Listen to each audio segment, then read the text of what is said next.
Like that movie we saw, huh? With everything in the house was just voice related. There's a movie like that. Voice activated. But I don't want to talk about that movie right now. That scary movie? Mm-hmm. Oh no.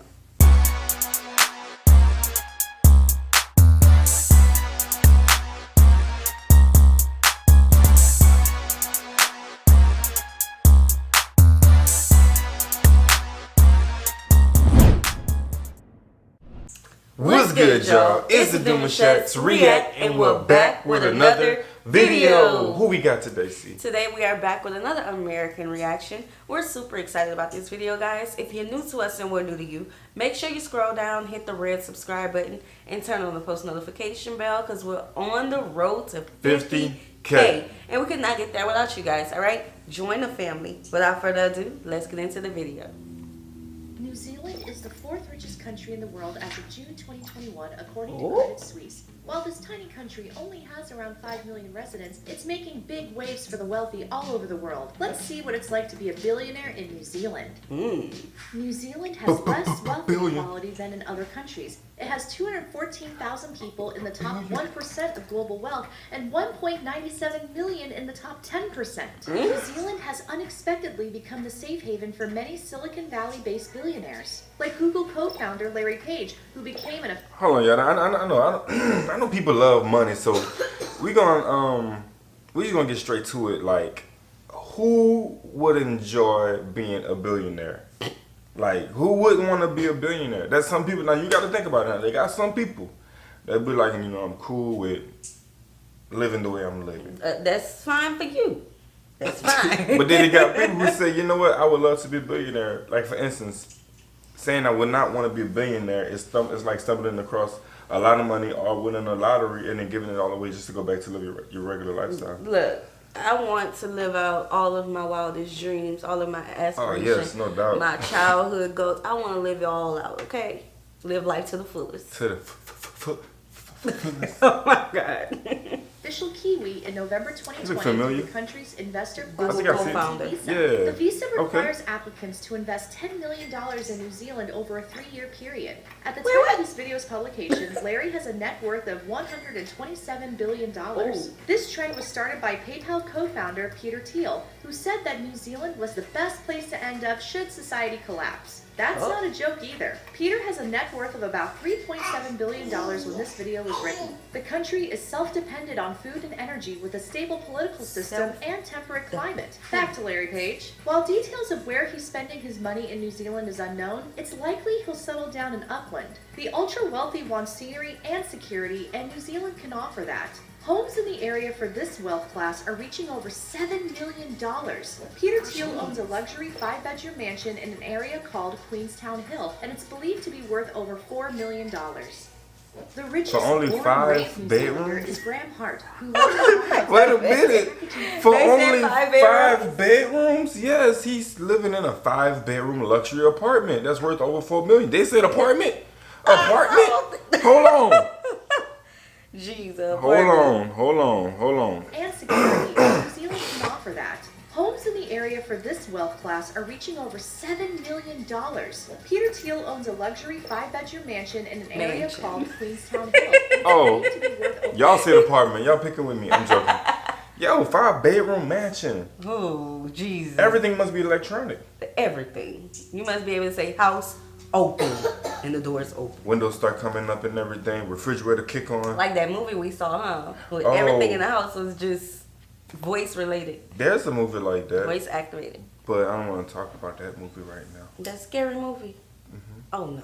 Yeah, whenever it was about to get crazy and then it shut down and all the walls came down and all that stuff. I couldn't live in a completely electronic... But they was living in the hills. Oh, they had another house like that too. They was living in the hills and everyone's house was like fully electronic. And I'm gonna have to drop the movie in the description. Just I don't remember the name of it, but it was like voice activated, one punch of a button.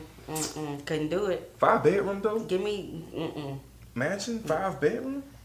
I mean that's a nice size. Cause some bedrooms be having. I mean some mansions be having like 12 bedrooms. Yeah, that's what I'm shocked. Like that he's not really going crazy with the bedroom thing. He's settling down in New Zealand, babe. Yeah, I like it.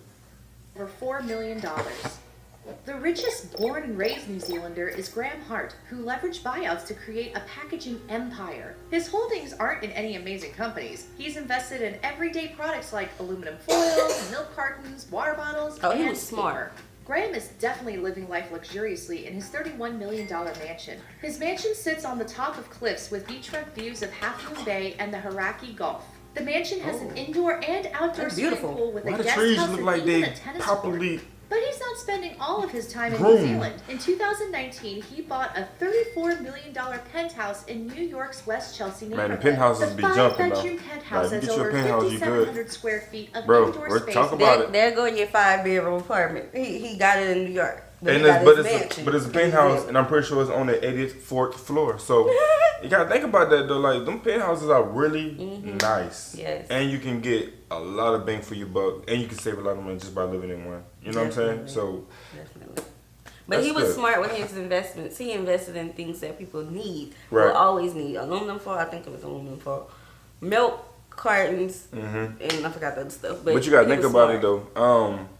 In order to be successful and to be effective in any environment that you're in, be a problem solver. Yeah. Everyone has problems, so you have to have solutions at the end of the day. So by investing in things that people are gonna eventually need over and over and over and over and over again, guess what? You're gonna have revenue come right back to you. Exactly. But you gotta be faithful and consistent and confident in moves like that. And strategic.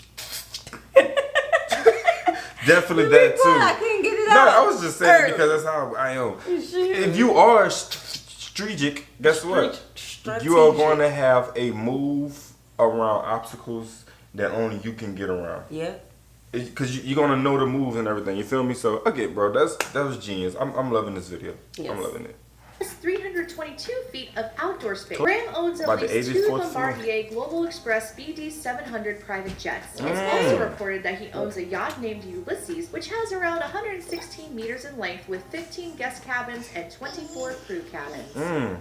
Along with these individual billionaires, New Zealand has wealthy clans of families who are building their wealth based on the work of their great-grandfathers. The Todd family owns the Todd Corporation in New Zealand.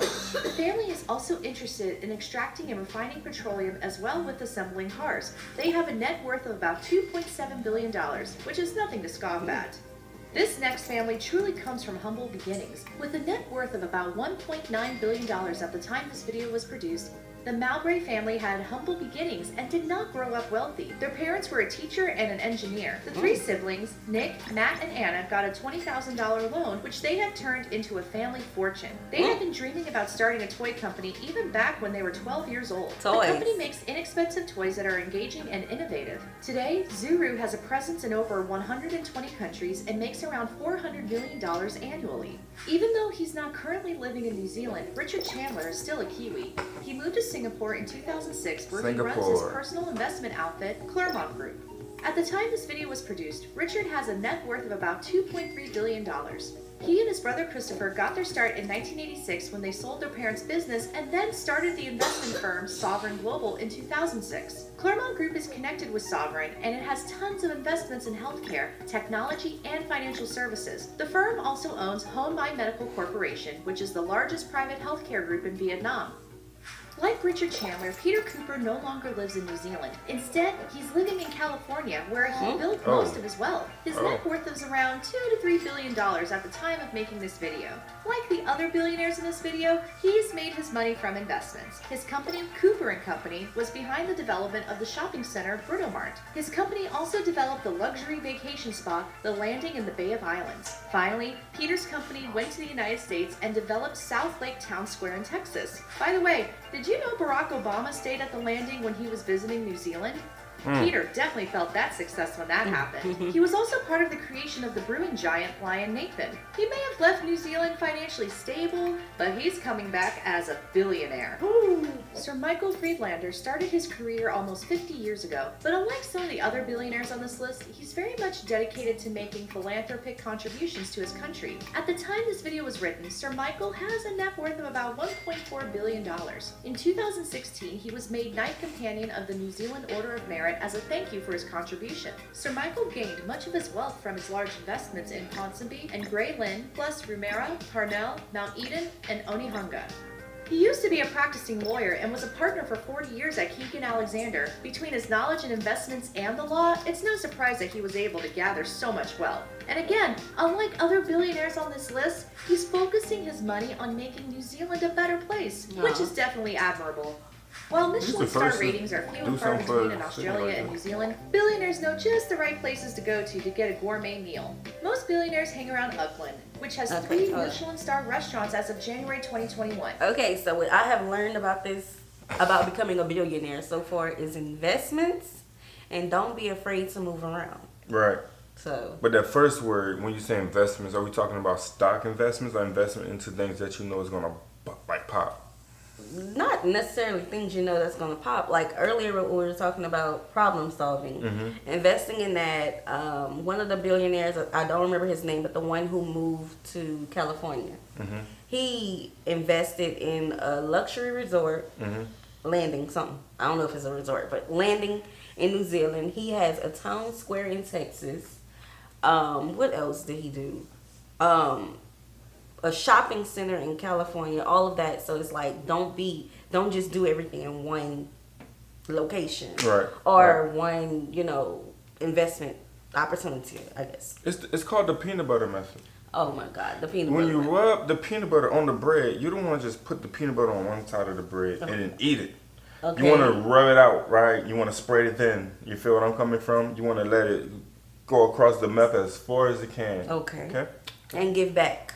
Always. Oh yeah, 100%. Definitely want to give back at all times, man, because it's just, you don't want to come off as that guy who has it but don't know how to give it back. Especially to the people that help you get where you are, especially to the communities, especially to other businesses, especially to donations.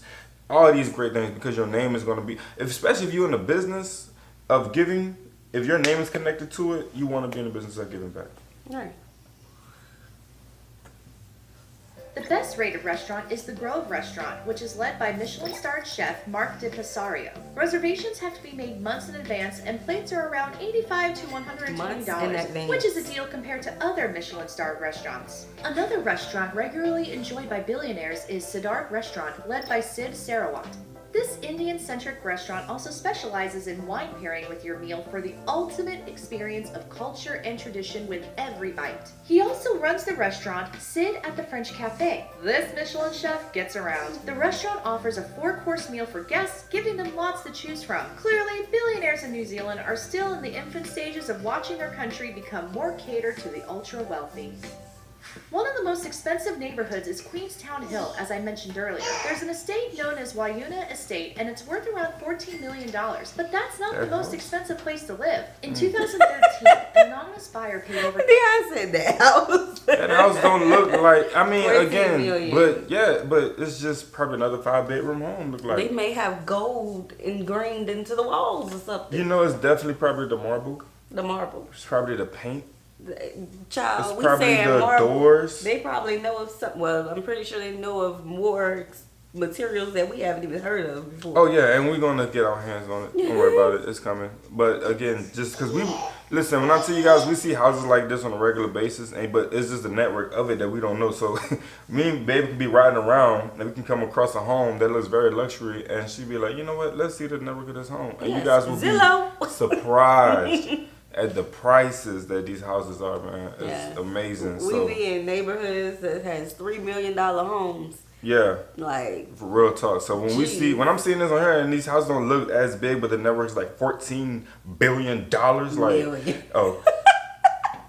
Hey guys, if you hear the children in the background, don't worry, they are okay. They're actually right in front of us. So this is a family affair. They're our little audience right now. They're watching us, literally watching us. They love watching this. Again, this is amazing to me though, because these houses, like that one house, 5-bedroom, a couple $1 million, right? It's like, take your shoes off at the door. Yeah, at the door. $27 million for a mansion in Uplands, Arake. In central Auckland, a penthouse in Pacifica Tower on the 53rd and 54th floor has an asking price of nearly $30 million. Another expensive neighborhood is the Bay of Islands, where homes are going for around $10 million. But even then, those homes aren't listed publicly. Owners and real estate agents tap into an exclusive list of buyers. Let's close out this video by talking about the future generations of the wealthy elite. There are social elite clubs for rich young New Zealanders, one of them being called the Yaya Club. In fact, New Zealand's Prime Minister's son, Max Key, is a member.